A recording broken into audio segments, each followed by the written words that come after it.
ở Sangbawiha Tlumang hiền a ki hrang kha han sei te atia keyboard zir tir ania a chord hrang atina nia C atang khan kan sei thin kha C hi C kha nia do re mi fa sol la ti do ti mo C D E F C D E F G A B C ti khai nang vek ta ti chuan C chord kan me don chuan C root note thi kan me ta do a kan chan tira do re mi fa so do mi so kha kan me ta ni do mi so kha C chord chu ni mai kha ti vek khan ti phei mai tur ni D chord kan me le don chuan hi D lo ni a do kan ti le nga do mi so do re mi fa so hi D chu ni le mai D chord I kan me le don chuan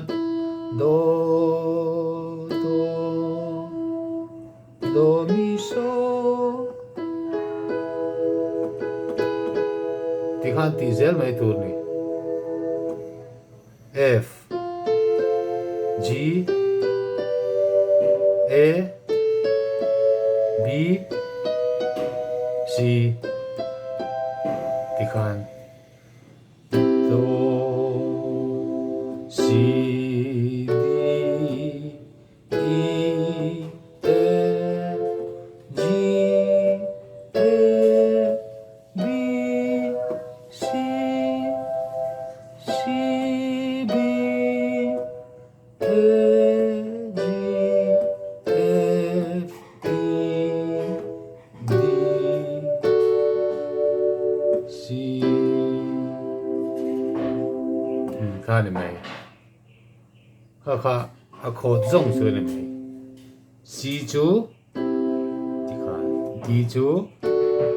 ti khan E chu ti khan F chu ti khan G chu A chu B chu C chu ya lo ni le ta ni ma se zung pui le zung lai le zung te me hi tra ni ti khan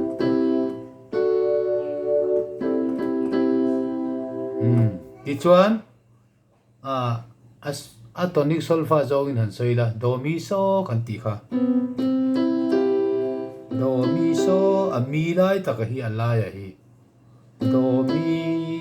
mi hi note chan ve kan ti niam khan veilama piang hi niama dinglama piang hi sanga note chan ve chu helai inkar zel hi ni a he inkar zel hi note chan ve kan ti niam khan a minor ani ta zel ani he hi C lo ni a C minor chu he hi ta ni D minor po kan me du chuan he D lo ni a do mi so kan ti a mi ta ka hi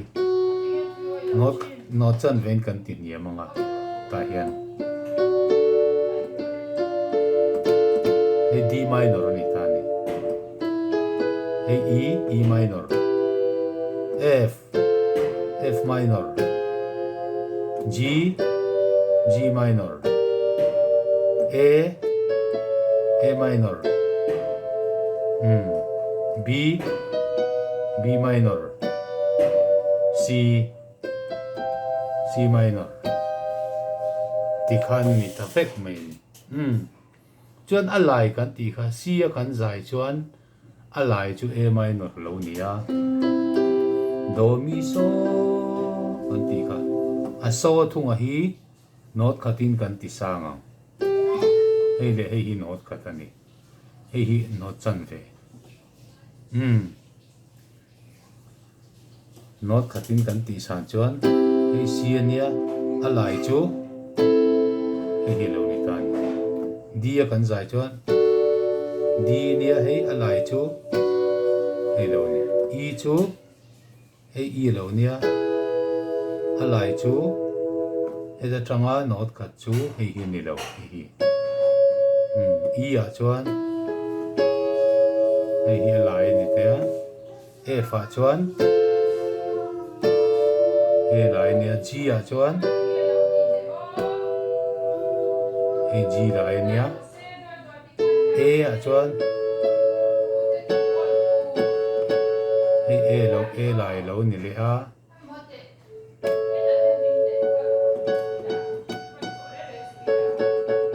hei lam po hi ni tho a b chu hei lo nia b lai chu ti khan hei c lo ni le a c lai chu ti khan ni ta zel ani ka ti chin khai du tok phot maya